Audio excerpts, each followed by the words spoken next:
une femme autoritaire met sa belle-fille à la porte avec son nouveau-né, pour se retrouver dans des conditions épouvantables des années plus tard.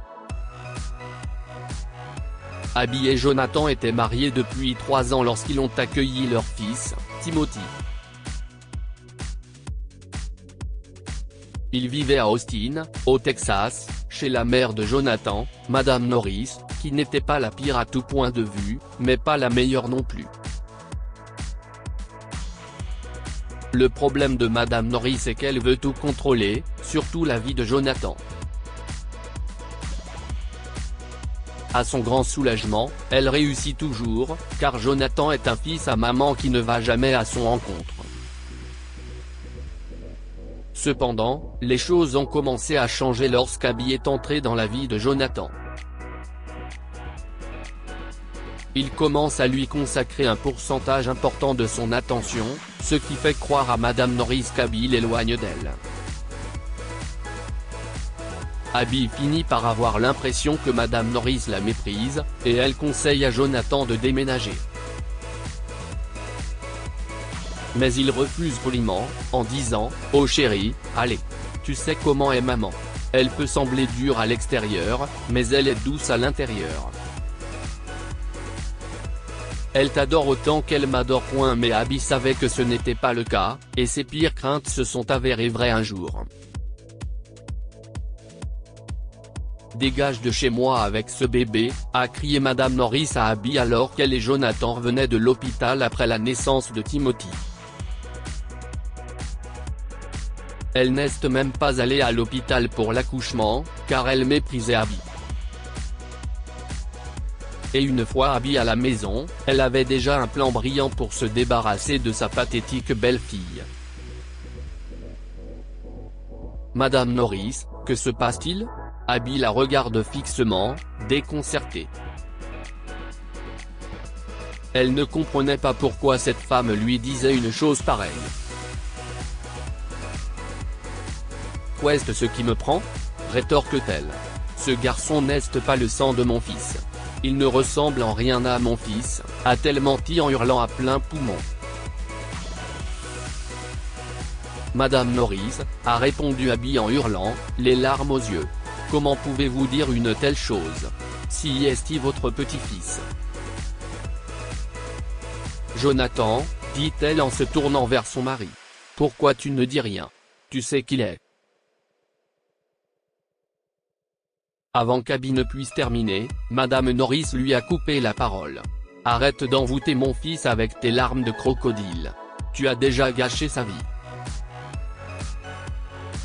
Fais tes valises et va-t'en », répéta-t-elle en attrapant le bras de Jonathan, le tirant à ses côtés. Jonathan. Abby l'a regardé avec des yeux pleins d'espoir, mais il n'a pas prononcé un mot. Au lieu de cela, il s'est tenu aux côtés de sa mère et a baissé la tête en signe de honte. Abby ne pouvait pas croire que Jonathan n'avait rien dit à sa mère, même si cela signifiait perdre son fils. Elle se rendit compte que ce qui lui arrivait était probablement la pire chose à laquelle elle avait jamais été confrontée, mais elle se dit que c'était probablement mieux si elle s'éloignait de la toxicité. Elle a donc fait ses bagages et a quitté la maison de Madame Norris pour vivre avec ses parents. Plusieurs années ont passé et Abby a élevé Timothy toute seule, en lui donnant le meilleur de tout. Heureusement, elle a également guéri de la douleur de son mariage toxique avec Jonathan et a fait le premier pas vers le divorce et une vie heureuse avec son fils en tant que mère célibataire. Quelques années après le divorce, elle a retrouvé l'amour en croisant le chemin d'un homme nommé Edward à l'école de Timothy. Il était veuf et avait une fille, Caroline. Abby et lui tombent amoureux et se marient. Abby a le sentiment que sa vie est complète après avoir épousé Edward. Elle avait une famille merveilleuse, un excellent travail, 2 beaux enfants et un mari dévoué. Elle ne pensait plus jamais à son horrible passé, jusqu'à ce qu'une chose inattendue se produise un jour. Après avoir déposé Caroline et Timothy à l'école, Abby se rendait au travail lorsqu'elle a remarqué une femme âgée qui fouillait dans une benne à ordures pour trouver de la nourriture. « Bon Dieu !» soupire-t-elle en s'arrêtant et en jetant un regard à la femme. Quelle misère a-t-elle endurée pour devoir manger dans une benne à ordures? Abby a fouillé dans son sac à main pour trouver de l'argent et est sortie de la voiture pour l'offrir à la femme. Mais alors qu'elle s'approchait, quelque chose dans les vêtements sales de la femme l'a fait s'arrêter. Elle a reconnu le manteau de la femme et s'est immédiatement arrêtée au milieu de la rue jusqu'à ce qu'une voiture klaxonne, interrompant ses pensées. Lorsque la sans-abri s'est retournée pour lui faire face, les soupçons d'Abby ont été confirmés. « Mon Dieu! Madame Norris ?» murmure-t-elle, incrédule, en voyant sa belle-mère dans un tel état. « Madame Norris, que vous est-il arrivé? Que faites-vous ici ?» demande-t-elle avec inquiétude en se précipitant vers elle. Les larmes aux yeux, la femme âgée la regarde fixement. « Abby, pardonne-moi pour ce que j'ai fait, ma chérie », plaide-t-elle en fondant en larmes. « S'il te plaît, pardonne-moi. Je suis affamée. Je n'aille pas manger depuis des jours. » Elle est tombée aux pieds d'Abby et n'arrêtait pas de pleurer. Abby n'a jamais aimé Madame Norris, mais elle n'était pas sans cœur au point de la laisser ainsi dans la rue. Elle a donc pris un jour de congé et a accompagné la vieille dame dans un restaurant. Alors que Madame Norris finit de manger, Abby lui demande gentiment, « Madame Norris, comment avez-vous fini ainsi? Où est Jonathan? Tout ce que je peux dire, si est-il que j'ai payé pour mes péchés, mon cœur », a-t-elle soupiré, les yeux pleins de larmes. « J'ai perdu tout ce que j'avais. Mon Jonathan n'est plus avec moi. Il m'a laissé seule, et j'étais si malheureuse après cela. » Madame Norris ne cessait de pleurer en révélant que Jonathan rentrait un jour du travail lorsqu'il a été attaqué et volé par des voyous.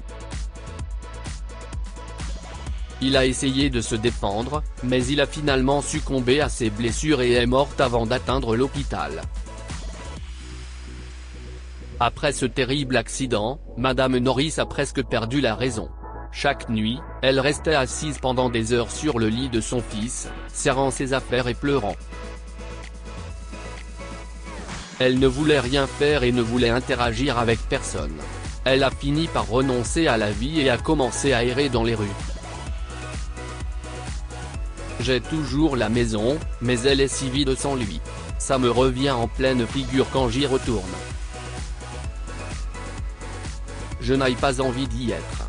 Je veux fuir tous les mauvais souvenirs. Toutes les mauvaises choses que je t'ai faites, oh, je les regrette tellement. Veux-tu me pardonner? Je vous en supplie, plaide-t-elle, tremblante. En voyant la situation épouvantable de Madame Norris, Abby savait qu'elle avait déjà eu sa part de souffrance pour ses méfaits, alors adoucissant son cœur pour la femme plus âgée, elle décida de laisser le passé derrière elle et de lui pardonner. « Si est-il bon, Madame Norris, a-t-elle dit. Je n'ai rien contre vous Jonathan. En fait, je suis heureuse d'avoir poursuivi ma vie parce que j'ai maintenant un beau mari et 2 merveilleux enfants. »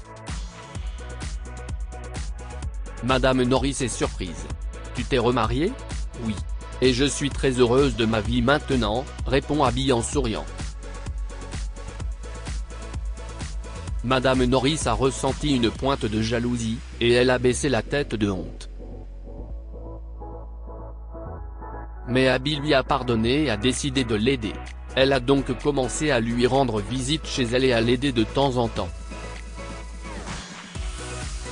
Elle a également tout raconté à Edward, qui s'est montré très compréhensif et l'a soutenu. Laissant l'horrible passé derrière eux, ils invitent maintenant souvent Madame Norris chez eux et passent du temps avec elle pour qu'elle ne se sente pas seule. Que pouvons-nous apprendre de cette histoire? Un jour, tout le monde paie le prix de ses méfaits. Madame Norris a ruiné la relation entre Abby et Jonathan et en a payé le prix lorsqu'elle s'est retrouvée toute seule. Les bonnes choses arrivent toujours aux bonnes personnes. Bien que le divorce d'Abby avec Jonathan ait été dévastateur, il a finalement débouché sur une vie beaucoup plus heureuse pour elle et Timothy. Si vous avez aimé cette histoire, découvrez celle fils d'un millionnaire qui jette sa femme et son bébé dehors dans le froid et perd son héritage le lendemain. Cette histoire est inspirée de la vie quotidienne de nos lecteurs et rédigée par un écrivain professionnel. Toute ressemblance avec de véritables noms ou lieux est une pure coïncidence. Toutes les images sont utilisées uniquement à des fins d'illustration. Partagez votre histoire avec nous. Elle changera peut-être la vie de quelqu'un. Si vous souhaitez partager votre histoire, envoyez-nous un mail à info@amomama.com.